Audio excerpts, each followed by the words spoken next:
ሜዳ ላይ ትንጥዬ በረት ተሰርታለች እና ቀይ ፈረስና ጥቁር ፈረስ ይኖራሉ በረት ውስጥ እና አንድ ንስር በላይ ይበራል እና ሁሌ ገርመዋል። ምክንያቱም ሜዳው በጣም ሰፊና ትልቅ ነው። እነዚህ ፈረስና በቅሎ ደግሞ ታጥረው ነው ያሉት። ገብቷል። ስለዚህ ንስሩ ለምንድን ነው ታጥራችሁ የሚኖሩት ብሎ ሁሌ ያስባል። ከዛን የእነዚህ ፈረስ ስራ አንድ ነው። 6 ሰዓት ያክል የጌታቸውን ጋሪ መጎተት ነው ስራቸው። 6 ሰዓት ጥቁሩ ከጎተተ 6 ሰዓት ቀዩ ይጎተታል። 6 ሰዓት ጥቁሩ ከጎተተ 6 ሰዓት ቀዩ ይጎተታል። አንዱ ጧት ከጎተተ አንዱ ከሰዓት ይጎተታል ማለት ነው። እና አንድ ቀን ቀዩ ሊጎትት ወጣ። በዛ ሳለ ንስሩ መጣና ጥቁሩን ፈረስ አገኘው። ለምንድን ነው እዚህ ውስጥ ታጥራችሁ የምትኖሩት? ሜዳው እኮ በጣም ትልቅ ነው ይሏል። ትልቅ ነው እንዴ ይሏል። ጭራሽ ይጠይቋል። አሁ በይኸው በጣም ትልቅ ነው የማየው ሲለው አይ እኛ እናቅም ትልቅ መሆኑን። ለካ ሲወጡ አየ እንዳያዩ ሌላ መስክ እንትኑ አሳዳሪያቸው እንትን ያደርግባቸዋል። እዚህ አይናቸው ላይ መከል ያደርግባቸዋል። ስለዚህ አያዩም ማለት ነው። አሳዳሪያቸው የሚፈልገውን ነገር ብቻ እንዲያዩ ነው የሚፈልገው አሳዳሪው ራሱ ገባ። ከዛ በኋላ አይ በጣም ትልቅ ነው አለው እና ይሄን ሜዳ እንደፈለክ መደሰት አትፈልግም ብሎ ንስሩ አጓጓው ውስጡ። ምንድን ነው የምትበላው ግን ብሎ ጠየቀው። በጨው የታሸገ ገብስ ነው የምበላው፣ ሌላ የምትበላው ነገር የለም ሲለው ሌላ ምግብ አለ እንዴ ብሎ ይጠይቋል። ጭራሽ እንዴ ብዙ ነው እንጂ ያለው ምግብ፣ እኔ ፈለግኩትን መርጬ ነው የምበላው፣ ለቅሜ ነው የምበላው። ስራ ምንድን ነው? የጌታዬን ጋሪ መጎተት። ሌላ ስራ አለ? ሌላ ስራ አለ እንዴ ብሎ ይጠይቃል። እኔን አጠይቀኝ፣ ራስን ጠይቅ። በጨው የታሸ ገብስ ብቻ ነው ወይ ምግቤ? ጋሪ መጎተት ብቻ ነው ወይ ስራዬ? በቃ የጌታዬን ጋሪ መጎተት ብቻ ነው ወይ ስራዬ? ከዚህ ውጭ ስራ የለኝም ወይ ብለህ ጠይቃለሁ። በቃ ጓደኛዬ ይምጣናማ ጠይቋለሁ ብሎ ንስሩ ሄደ። እያብሰለሰለው ዋለ። መጣ ቀዩ ፈረስ ማታ። እኔ የምልህ ከጨው የታሸ ገብስ ውጭ ሌላ ምግብ የለንም? ከጋሪ መጎተት ውጭ ሌላ ስራ የለንም? ከዚህ ቦታ ውጭ ሌላ ቦታ የለንም ሲለው አንተ ደልቶ ነው የዋልከው፣ እኔ ጋሪ ስጎትት ወገቤ ጎብጦ ነው የመጣው ልተኛበት አለው። ያኔ ንስሩ ሲሄድ የነገረው አንድ ምክር ትዝ አለው። መለወጥ በፈለክበት ሰዓት ላይ መለወጥ የማይፈልጉትን ሰዎች እንዳታማክር። አቁም። መለወጥ ስትፈልግ ገባው ወደ አቆመ። ከዛ በንጋታው ንስሩን የናፈቀው ጠዋት ጎተተ። ከሳት ሲመጣ ንስሩ ሲሄድ ጠራው። ንስሩ መጣ።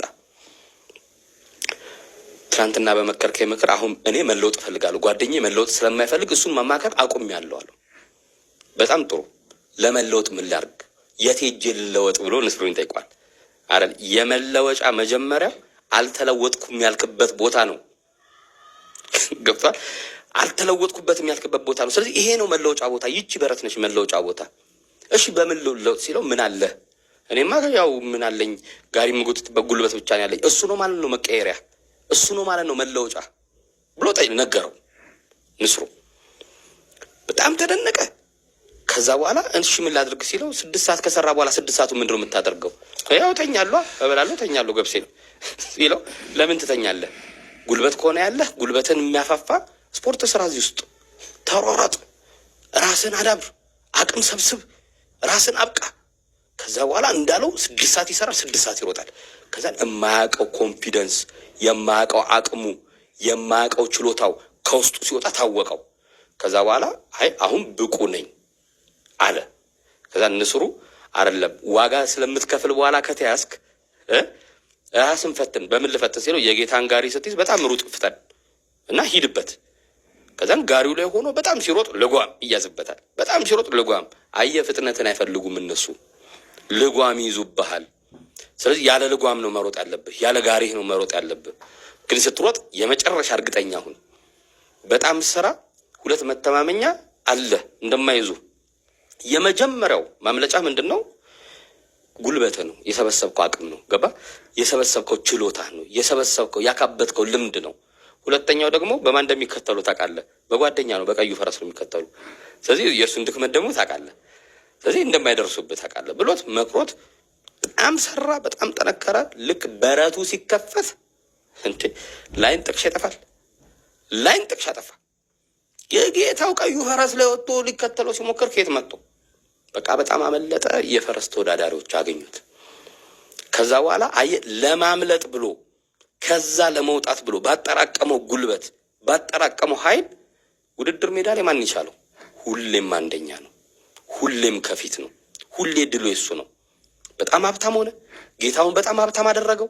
አየህ፣ ለጥርሱ ቦራሽ፣ ለእግሩ ሞራጅ፣ ለገላው አጣቢ፣ ለእህሉ መራጭ ሁሉ ሐኪም ተቀጥሮለት የቀበጠ ህይወት መኖርና ማብለጭለጭ ሁሉ ጀመረ። ንስሩ ሲሄድ ግን የነገረው አንድ ነገር ነበር። አንተ ነፃ ስትወጣ ነፃ ያልወጡትን ደግሞ መለስ ብለህ አስባቸው፣ መለስ ብለህ ያቸው። ስለዚህ ቀዩ ፈረስ ትዝ አለው። አሁን ጌታው እንደማያስቀረው ያውቃል። ምክንያቱም ጌታውን ራሱ ሊገዛ የሚችል ሀብት ይዟል። እና በቃ ይዟቸው መጣ፣ ሁሉንም ይዟቸው መጣ። እና ሲመጣ ያ ቀይ ፈረስ የሚገርም ቆሳስሎ ገንዳ ላይ ተጥሎ ዝንቦሮት መቆም አቅቶት አገኘው። እና ልክ እንዳየው አንተ ነህ ለዚህ ዳረከኝ ብሎ አለቃቀሰ። እና ደግ የሚለው ንስሩ ነግሮት ነበር፣ የወደቁ ሰዎች ላለመለወጣቸው አንተ ምክንያት ያደርገዋል። ስትለወጥ አብረን እንለወጥ ስትላቸው አንተ ነው ምክንያት የሚያደርጉ። ስለዚህ እንዳትሰማቸው፣ በቃ አንተ ለውጥ ላይ አተኩር። ተለውጦ መጣ እና በቃ ትንሽ የነጻነት አየር ላስተንፍስ ሲለው ይኸው ጌታዬ አንተ ከሄድክ በኋላ እሱ ቢጠግብ ነው የሄደው ብሎ ግማሽ ምግቤን ቀነሰ።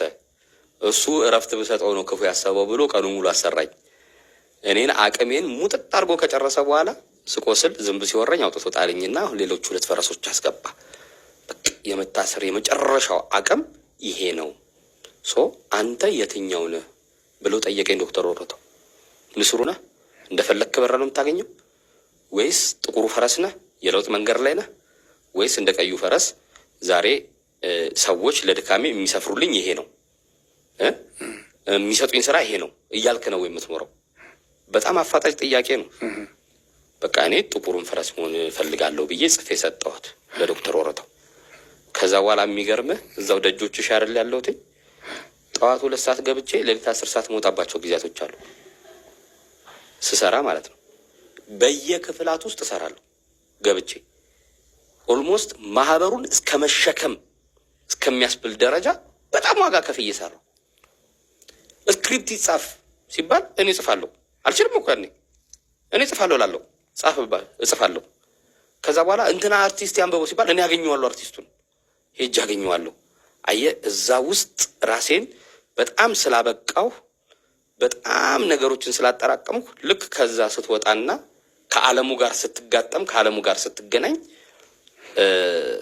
አቅምህ ከፊት ሆኖ ታገኛለህ። ድልህ ከፊት ሆኖ ታገኛለህ። ከዛ በኋላ በጣም የኔን አሁን ቅድም እንደነገር ሁሉ ነገር እኔ አርት ውስጥ አለው፣ ኪነ ጥበብ ውስጥ አለው፣ ፕሮዳክሽን ውስጥ እሰራለሁ፣ ሃይማኖት ቤት ውስጥ እሰራለሁ፣ ጽሁፍ እሰራለሁ፣ መጽሐፍ እጽፋለሁ፣ አርትዖት እሰራለሁ። እንደነዚህ አይነት ነገሮችን እየተሰራ ካልከኝ ከዚህ ተረት በኋላ ለካ አንድ ስራ አይደለም ስራዬ ብዙ ነው። ሞተረኛም ነበር። ገብቷል። ሞተረኛ ይቀጠር። እኔ ሞተር እሰራለሁ ደጆች ውስጥ ሆኜ ሞተር ሲገዛ መንጃ ፈቃድ በብድር ደጆች ራሱ አበድሮኝ መንጃ ፈቃድ አውጥቼ ሞተር ቻልኩኝ። ሞተር ማለት ነው። ገብቷል። እኔ ነገ በቃ ወደኩ ቢባል እንኳን በቃ ያቺ ሞተር ልታደርገኝ ትችላለች። ሞተረኛ ሆኜ እንኳን መኖር ይችላል። ሙያ አለኝ ማለት ነው። ገባ እና እንደዚህ አይነት ነገሮችን ያቺ ተረት ነች። እውነት ለመንገር ነገር እንትን